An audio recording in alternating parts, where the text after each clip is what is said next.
पूछने की भगवान श्री श्री माँ आनंदमयी जिनकी कृपा से, जिनकी प्रेरणा से अनेक स्थानों पर यह श्री रामचरितमानस का पारायण सुलभ होता है और हमारे इस पंचमुखी महादेव के प्रांगण में हो रहे इस पाठ के गौरव के रूप में हमारे बीच में विराजमान पूज्य श्री गुरुदेव श्री महाराज जी इस आश्रम को ठीक ठीक आश्रम होने देने में, ठीक ठीक आश्रम बनाने में इनकी बहुत व्यक्त न होते हुए भी संपूर्ण भूमिका है पूज्य श्री किलाधीश जी महाराज। अलग अलग नाम लेना कठिन है,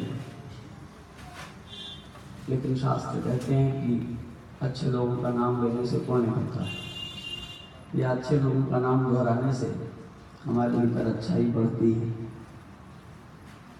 कुछ जागरण से और कुछ अपने स्वास्थ्य के स्वभाव की दुर्बलता से कंठ ऐसा नहीं है कि हम देर तक कुछ बोले और कहने की इच्छा सबके भीतर होती है और जिन्हें कहते कहते अभ्यास हो जाता है कहने का, उनको ज़्यादा ही इच्छा होने लगती है। अपनी बात कहने का कुछ अभ्यास भी मुझे हो गया है, तो जिनका नाम लेना ही चाहिए ऐसे कुछ लोगों ने हमारे साथ बैठे हुए श्रीमान योगेश शर्मा जी, इस मंडली में योगेश राजा के नाम से प्रसिद्ध हैं। इनकी वाणी आप लोगों ने सुनी है। मैं ये इनकी प्रशंसा के लिए नहीं कह रहा हूँ, बल्कि इसलिए कह रहा हूँ कि जब अच्छी बुरी तमाम चीज़ें इस तरह भूल गई हों कि उन्हें अलग अलग पहचानना मुश्किल हो, तब कुछ लोग अच्छी चीज़ों की अलग से पहचान निर्मित करते हैं। उनमें एक आप भी हैं। हमारे सामने बैठे हुए किसी एक संदर्भ में पंडित विद्यानिवास मिश्र जी ने अयोध्या के एक कार्यक्रम में ये बात कही थी। परम आदरणीय डॉक्टर जनार्दन उपाध्याय जी आपका विद्यार्थी हैं, आप इस वाक्य से उनके परिचित होंगे। उन्होंने कहा कि कृष्ण अपनी अलौकिकता को अपनी लौकिकता में छिपा ले जाते हैं, यही उनकी वास्तविक अलौकिकता है। प्रायः असाधारणताएं साधारणता में छिपती नहीं है। किसी व्यक्तित्व में होने वाला वैशिष्ट उसमें अलग से झलकता ही रहता है। वो बहुत बड़ा पात्र होता है जो बड़ाई को अपने भीतर छिपा ले। प्रायः बड़ी चीजें जिस बर्तन में रखी जाती हैं उससे बाहर दिखाई देती हैं।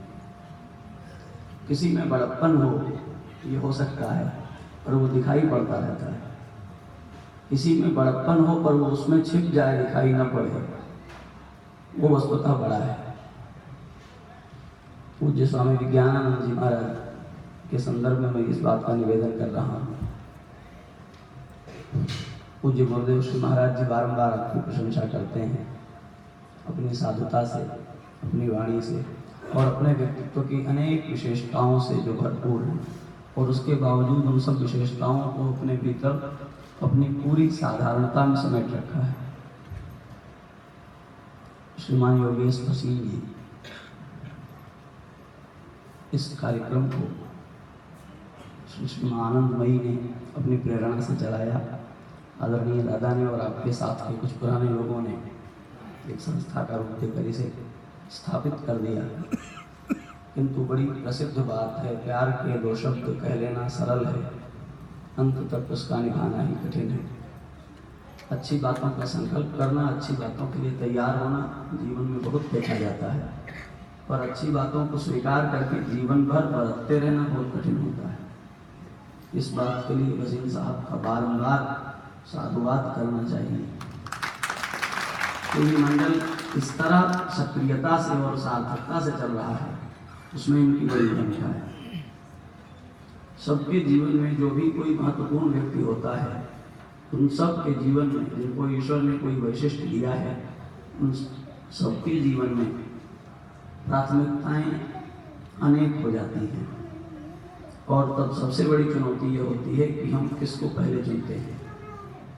जो महत्वपूर्ण होते हैं उनके जीवन में बहुत सारी महत्वपूर्ण बातें होती हैं, परिवार भी, समाज भी, आजीविका भी, अपनी इच्छाएं भी, समाज की रुचियाँ भी, और तब किसी के व्यक्तित्व की इस बात में कसौटी होती है कि वो पहले किसको चुनता है। अभी हम लोग पढ़ रहे थे शोधन धन्य प्रथम उन्नति जाकी, और उसकी अर्धाली में गोस्वामी जी ने इतनी बड़ी बात इतनी सादगी से कही, धन्य पुण्यरत मति सोई पाकी। बहुत व्यवहार में आने वाला शब्द है परिपक्व। परिपक्व व्यक्ति के निर्णयों में, परिपक्व व्यक्ति के व्यवहार में स्थिरता और समझदारी प्रकट होती है।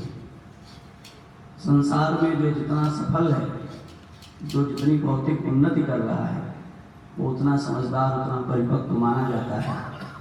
किंतु गोस्वामी जी की दृष्टि में और गोस्वामी जी के बहाने संपूर्ण भारतीय ऋषि चिंतन की दृष्टि में वही परिपक्व है जो पुण्यरत है, धर्मरत है, अर्थात श्री राम रत है। जिसकी बुद्धि राम में लगी है वही परिपक्व है, वही पकी हुई मति है, वही परिपक्व प्रौढ़ बुद्धि है। जैसे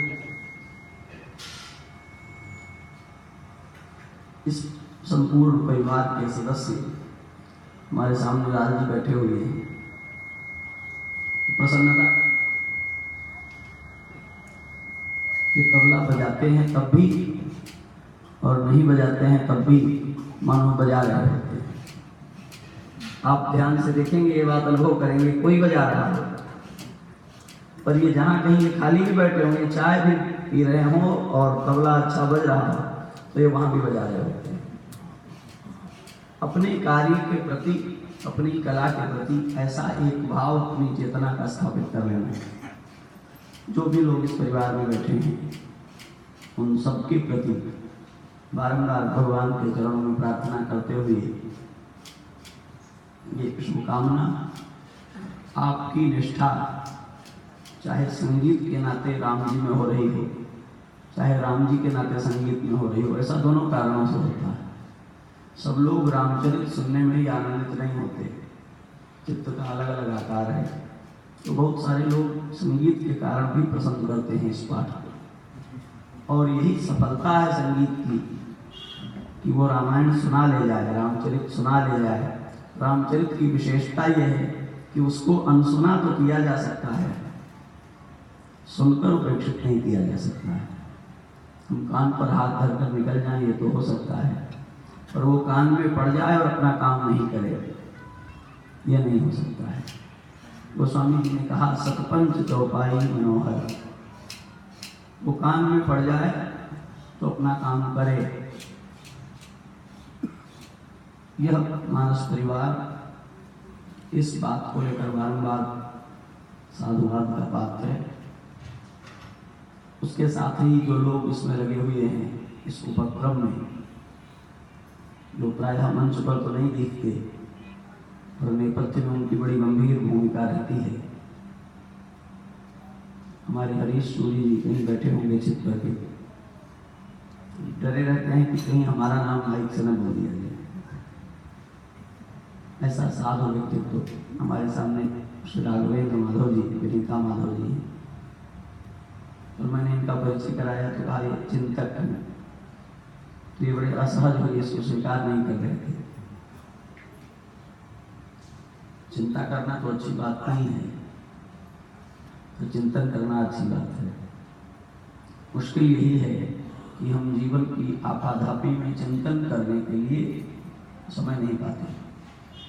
एक बात मैं बार बार दोहराता हूँ कि जो वर्तमान समाज है ये विचारों के बजाय धारणाओं में जीता है। धारणाएं विचारों से दूर ले जाती हैं, विचार हमारी चेतना के उत्थान का रास्ता खोलते हैं। धारणाएं हमारी चेतना को एक जगह जड़ करती हैं और सही विचारों के आने पर भी उनका प्रतिवाद करती हैं। कुछ दिन तक हम किसी विचार को अपनी मान्यता में पसंद करने के नाते बैठाए रह जाते हैं और फिर ये समय आता है कि वो हमारे भीतर जड़ हो जाता है और जब उससे ठीक विचार हमारे सामने आते हैं तो जड़ हो चुका विचार उसको आने नहीं देता, उसका प्रतिवाद करता है और चेतना की जो उन्नति है वो कुंठित होती है।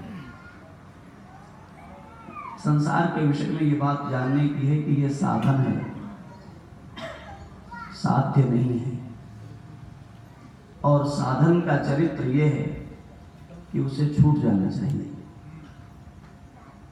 तापस तपफल पाए सुखी सिराने ने, मानस के अनुसार, भगवान कृष्ण के अनुसार कर्म ज्यायो है कर्मणा, कर्म की उपलब्धि फल है, सामान्य विश्वास ये है। और श्री कृष्ण कहते हैं कर्म की उपलब्धि अकर्म है। तो संसार साधन होने के नाते हम जैसे जैसे इसको जीते जाएं वैसे वैसे ये छूटता जाए। जैसे अब रास्ते पर चलते हैं तो रास्ता चुकता जाता है, ऐसे ही जीवन में चले तो ये चुकता जाए, धीरे धीरे धीरे पूरा होता जाए और कोई समय वो आवे जब ये निश्चय हो जाए कि अब नहीं चलना है। श्री रामचरितमानस इसके लिए परम पाथेय है, परम उपयोगी है। भगवान शिव के साथ भगवती सती होती हैं और भगवती पार्वती होती हैं। दोनों ने प्रश्न किया है, दोनों शिव की अनन्या हैं, दोनों शिव के लिए ही अपना सर्वस्व समर्पित करने वाली हैं। ये बात ठीक ठीक समझने की है। सिद्धांतों का प्रतिपादन करते हुए कोई पक्ष कौरव होता है, कोई पक्ष पांडव होता है, पर जिस सिद्धांत का प्रतिपादन करने के लिए महाभारत बना है उसमें पांडवों के बराबर ही कौरवों की भूमिका है। तो हम बहुत सरल तरीके से जब कौशल्या और कैकेयी करके फर्क करते हैं तो असल में हम रामचरित नहीं समझ रहे होते हैं, हम अपनी धारणाओं के हिसाब से निर्णय करते हैं। सती जी को श्री राम तत्व की जिज्ञासा है और पार्वती जी को भी श्री राम तत्व की जिज्ञासा है। एक बहुत महत्व की बात जो इस पाठ में प्रयोग किए गए संपुट में एक सूत्र की तरह निहित है, पूरे संपुट की चर्चा मैं नहीं करूंगा, केवल एक वाक्य, एक शब्द पर ध्यान दिलाने के लिए, जो भगवती पार्वती भगवान शिव से कहती हैं रामचरित पूछते समय विश्वनाथ मम नाथ पुरारी। एक बार नाथ कह देने से काम चलता, विश्वनाथ और ममनाथ कहने का अर्थ क्या है? तीन प्रकार के प्रेम की चर्चा करते हुए श्री जीव गोस्वामी ने एक सिद्धांत बताया है, कहा तीन तरह का प्रेम होता है। ये बहुत विस्तृत चर्चा है उनकी, हम उस पूरे में नहीं जा सकते, अपनी बात के लिए कुछ सूत्र वहां के ले रहे हैं। उसमें वो कहते हैं एक प्रेम विश्रम्भक प्रधान प्रेम होता है, वो निर्भर करता है, हम जिसे प्रेम करते हैं वो कभी हमारे पास ना आवे और उसके न आने से हम दुखी भी रहें, पर भरोसा होता है कि ये हमारा है, आज नहीं तो कल तो आएगा ही। भक्ति के सिद्धांत में गोपियों के विषय में ये बात कही गई कि गोपियों का प्रधान विश्रम्भक प्रधान प्रेम है, वो कृष्ण पर निर्भर करती हैं और इस निर्भरता का फल यह है कि बहुत समीप होने पर भी मथुरा जाती नहीं है। कृष्ण हमारे हैं इस बात को लेकर गोपियां इतनी निश्चिंत हैं कि वो आएंगे ही। इसको दूसरे शब्दों में मदीयत्वाभिमान कहकर प्रतिपादित किया है भक्ति के आचार्यों ने। भगवान सबके हैं, ये बात बड़ी आसानी से कही जाती है, पर ये वो कहते हैं जो अपने को भगवान का नहीं कर सके हैं, जो अपने को ईश्वर का नहीं कर सके हैं ठीक ठीक, ये उनकी परिभाषा है। जिन्होंने कुछ स्वाद चखा है वो कहते हैं भगवान मेरे हैं, और जब तक ये बात बैठती नहीं चित्त में तब तक जिसे भक्ति कहते हैं उसमें कोई गति नहीं होती। गोस्वामी जी महाराज एकदम दृढ़ करके कहते हैं अस अभिमान जाई जनि घोरे, मैं सेवक रघुपति पति मोरे। ये मदीयत्वाभिमान सती जी में नहीं है। जब भगवान